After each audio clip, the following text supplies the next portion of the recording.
کوئی دوسرا لفظ ہے تو آپ اس کے ساتھ وصل کرتے ہوئے اس کو صرف پھر آپ طول مد نہیں کریں گے، آپ اس کو صرف رو کو 2 حرکات کے مطابق کھینچ کے آگے ملا کے پڑھیں گے۔ چوتھا جو آپ کے سامنے کلمہ ہے یہ سورت المطففین میں سے ہے اور آیت نمبر 14۔ یہاں پر بھی کوئی وقف کا نشان نہیں ہے، کوئی رمز نہیں ہے، اور نہ ہی آیت مکمل ہو رہی ہے۔ تو یہاں پر بھی اگر تو آپ کر لیتے ہیں وقف تو کوئی گناہ والی بات نہیں ہے۔ لام جو ہے وہ خود سے پہلے ہی ساکن ہے، تو آپ کلا بل سانس بھی توڑ دیجئے، آواز بھی توڑ دیجئے، اور پھر اعادہ کرتے ہوئے پیچھے سے کلمہ کو دہراتے ہوئے پھر دوبارہ وصل کریں گے۔ تو اب وصل کرتے ہوئے سکتہ کرنا ضروری ہوگا۔ کلا بل رونا، کلا بل رونا۔ تو یہ جو تھوڑا سا میں نے پوز لیا، اس پوز کو سکتہ عربی زبان کے اندر کہا جاتا ہے، اور شرط یہ ہے، یاد رکھیے کہ آپ آواز کو توڑیں گے، سانس کو نہیں توڑیں گے، سانس جاری رہے گی۔ اب قرآن مجید میں کچھ ایسے کلمات ہیں جو پڑھتے ہوئے ان کا جو آخر میں الف آتا ہے وہ نہیں پڑھا جاتا وصل کی صورت میں، لیکن اگر ہم وہاں پر وقف کر لیں تو پھر وہاں اس الف کو ہم پڑھتے ہیں۔ وہ کون سے حروف ہیں؟ وہ یہ 7 کلمات ہیں۔ پہلے نمبر پر ہے لیکن، اگر یہاں وقف کریں گے تو یہ الف پڑھا جائے گا جو نون کے بعد آخر میں آ رہا ہے۔ اگر آپ وقف نہیں کرتے، وصل کرتے ہیں، تو پھر یہ صرف لیکن اتنا پڑھا جائے گا۔ اسی طرح دوسرا جو ہے وہ ہے اظنون، اور اگر آپ یہاں پر وقف نہیں کرتے تو آپ صرف اظنون، اور وقف کی صورت میں الف جو ہے وہ پڑھیں گے۔ اسی طرح الرسول، السبیل، سلاسل، قواریر، یہ 2 الفاظ قواریرہ ریپیٹ ہوتے ہیں بالکل آگے پیچھے۔ پہلا یہاں ساتھ جو لکھا گیا ہے، پہلا جب قواریرہ آتا ہے تو آیت مکمل ہو جاتی ہے، یہ غالباً سورت الدہر میں آتا ہے۔ اور کیا ہے کہ پہلا قواریرہ جب آتا ہے تو ادھر آیت مکمل ہوتی ہے، اور پھر اس کے بعد جو اگلی آیت شروع ہوتی ہے تو فوراً پھر پہلا لفظ جو ہے وہ قواریرہ ہی ہوتا ہے۔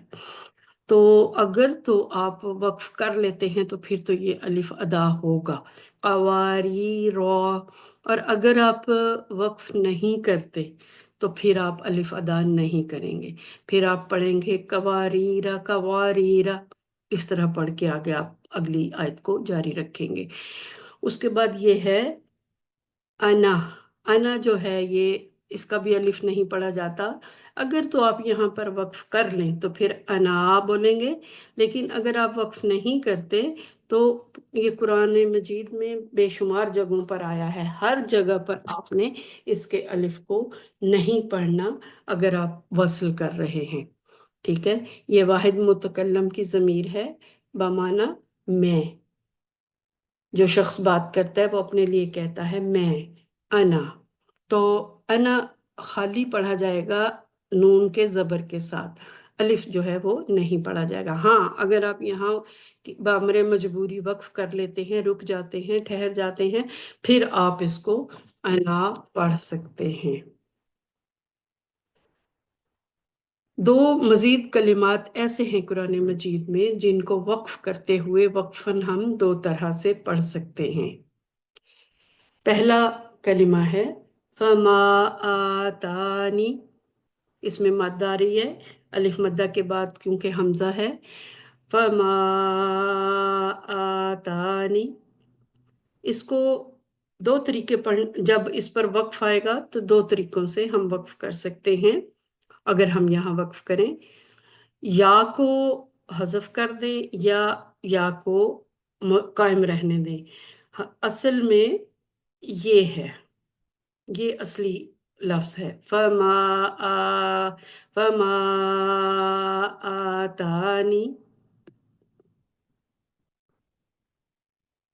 یہ مد جو ہے نا، یہ غلط جگہ پہ لگ گئی ہے، یہ فما کے اوپر آنی چاہیے، کیونکہ الف مدہ یہ ہے، یہ الف کے اوپر زبر ہے، کھڑی زبر ہے، یعنی کہ دو حمزہ ہیں، الف نہیں ہے، یہ دو حمزہ ہیں یہاں پر، اس لیے ان کو کر دیا. جو کھڑا زبر جو ہے وہ بھی ایک پورے الف کے برابر ہوتا ہے، تو یہ بھی ہے، ٹھیک ہے.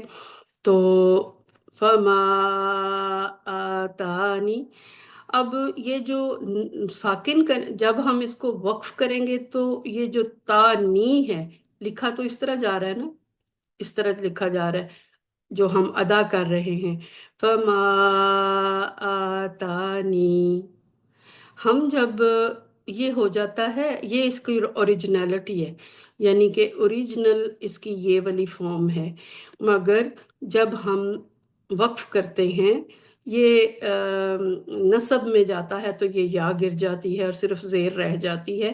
لہٰذا یہ گرامر کی کچھ وہ ہیں قواعد ہیں جن کے اکارڈنگ ایسا ہوتا ہے. تو اب کیا ہے کہ اگر ہم اس کو اسی طریقے سے پڑھیں گے یا کے بغیر، جو کہ حذف ہو چکا ہوا ہے، تو پھر نون کو ہم ساکن کریں گے، نون کے نیچے جو زیر ہے اس کو حذف کریں گے، نون کو ساکن کر کے ساکن نون کے ساتھ ہم وقف کریں گے، فما آتان. اور اگر ہمارا دل کرے تو ہم جو اوریجنل اس کی یا ہے اس کو قائم کر کے فما آتانی. قرآن مجید میں اس کے اوپر یہ چھوٹی سی یا جو ہے نا وہ سیپریٹ لکھی ہوئی ہے، جب آپ آگے ملاتے ہیں تو فما آتانی اللہ اس طرح سے آگے پڑھتے ہیں. اس کے بعد جو آتا ہے نا کلمہ فما آتانی اللہ، دوسرا جو کلمہ ہے وہ ہے سلاسلہ. یہاں بھی آیا ہے، اس کے بھی دو طریقے ہیں پڑھنے کے. آخری الف جو ہے جس کے اوپر یہ قرآن مجید میں گول چھوٹا سا ایک بنا ہوتا ہے دائرہ، اس کا مطلب یہی ہوتا ہے کہ اس کو آپ نے نہیں پڑھنا. کچھ مصحف کے اوپر یہ اس کے اندر یہ اس طرح سے سائن دیا ہوا ہوتا ہے، کچھ مصحف ایسے ہیں جن کے اندر یہ نہیں ایسا نشان لگا ہوتا.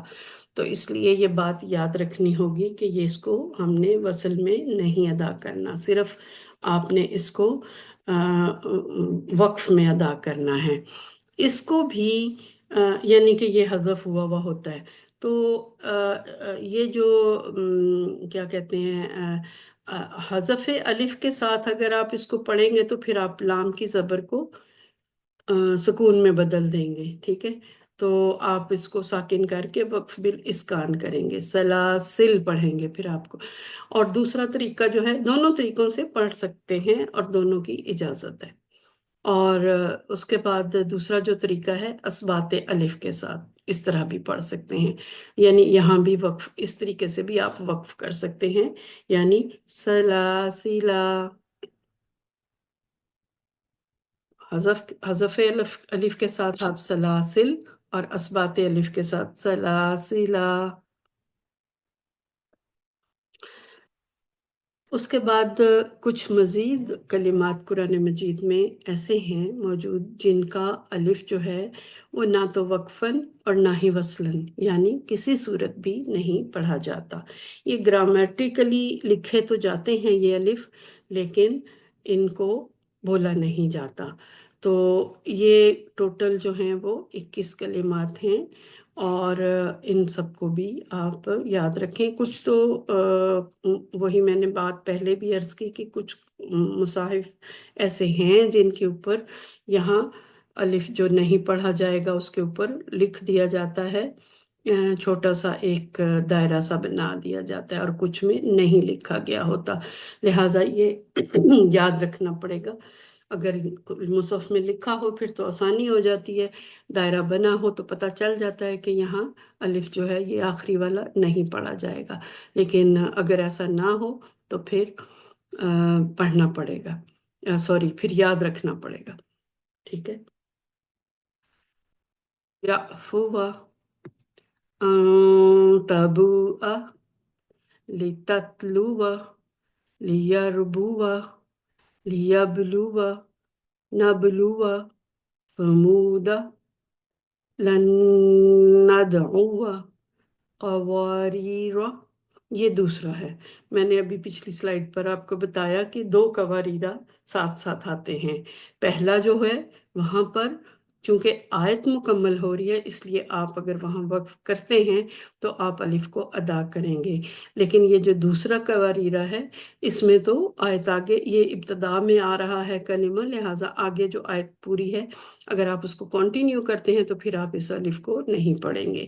اب یوں بھی ہو سکتا ہے کہ آپ اس پہ نہیں کرتے وقف، بلکہ آپ ملا کے دونوں کلمات کو پڑھتے ہیں اور آپ یہاں آ کے کر لیتے ہیں وقف، تو پھر آپ اس کا بھی الف نہیں پڑھیں گے، صرف زبر کے ساتھ رو کے اوپر آپ ادائیگی کریں گے، اور یہاں پر آ کے اس الف کو کسی صورت چونکہ نہیں پڑھنا، تو یہ الف نہ تو وقف میں پڑھا جائے گا نہ وصل میں، تو وقف میں پھر آپ کیا کریں گے، پھر آپ اس را کی زبر کو سکون میں بدل کے وقف بالاسکان کریں گے، اور آپ اس کو قواریر، را بھی باریک ہو جائے گی کیونکہ ما قبل یا ساکنہ ہے، لہٰذا یہ قواریر، پھر اگر آپ نے یہاں وقف کیا تو یہ، اور اگر وقف نہیں کیا یہاں سے بھی آگے کنٹینیو کر رہے ہیں تو پھر آپ دونوں کو قواریرہ قواریرہ پڑھ کے آگے نکل جائیں گے۔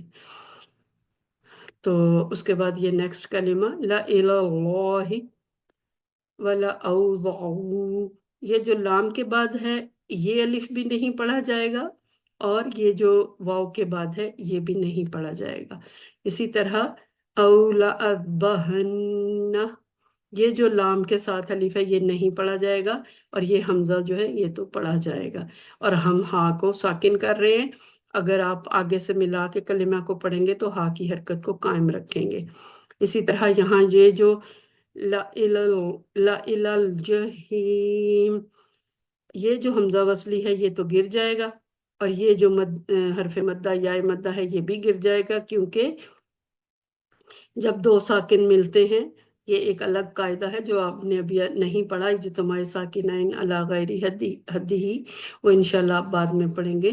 تو یہ جو لا کے ساتھ آ رہا ہے نا الف، اس کو نہیں پڑھنا، یہاں پر اس کی بات ہو رہی ہے کہ یہ الف جو ہے وقفاً وصلاً نہیں پڑھا جائے گا، اس کو آپ پڑھیں گے لا الی الجحیم لأنتم اشد افئن، یہاں یہ جو الف ہے فا کے ساتھ یہ نہیں پڑھا جائے گا، یہ ملا کے ساتھ جو الف ہے یہ نہیں پڑھا جائے گا، ملائہی ملائہم من نبائی، یہاں پر جو الف ہے یہ نہیں پڑھا جائے گا، لی شیئن، یہ جو شین کے بعد الف آ رہا ہے یہ بھی نہیں پڑھا جائے گا، اور اگر آپ اس پہ وقف کرتے ہیں تو پھر آپ اس حمزہ کی تنوین کو ساکن کریں گے، ہوگی لی شیء، حمزہ کی تنوین جو ہے اس کو آپ سکون میں بدل دیں گے، وقف بالاسکان کریں گے، ٹھیک ہے۔ یہ الف جو ہے یہ کسی صورت نہیں پڑھا جائے گا، لی شیء۔ اور اسی طرح یہ 2 کلمات ہیں، یہ سنگل ہے اور یہ مثنیٰ ہے، میتن اور میتین، میتینی، تو ان کا یہ میم کے ساتھ جو الف آ رہا ہے یہ نہیں پڑھا جائے گا۔ ناظرین گرامی، آج آپ نے حروف مقطعات، رموز اوقاف، سکتہ اور چند خاص کلمات کے بارے میں پڑھا۔ اگر آپ سچ میں کچھ تھوڑا سا بھی میری ویڈیوز سے سیکھ رہے ہیں تو پلیز ویڈیو کو لائک اور چینل کو سبسکرائب کرنا نہ بھولیے گا، شکریہ۔ وآخر دعوانا ان الحمد للہ رب العالمین، سبحانک اللہم وبحمدک، نشہد ان لا الہ الا انت، ونستغفرک ونتوب الیک، آمین یا رب العالمین۔ اپنا خیال رکھیے گا، اگلی ویڈیو تک اللہ حافظ۔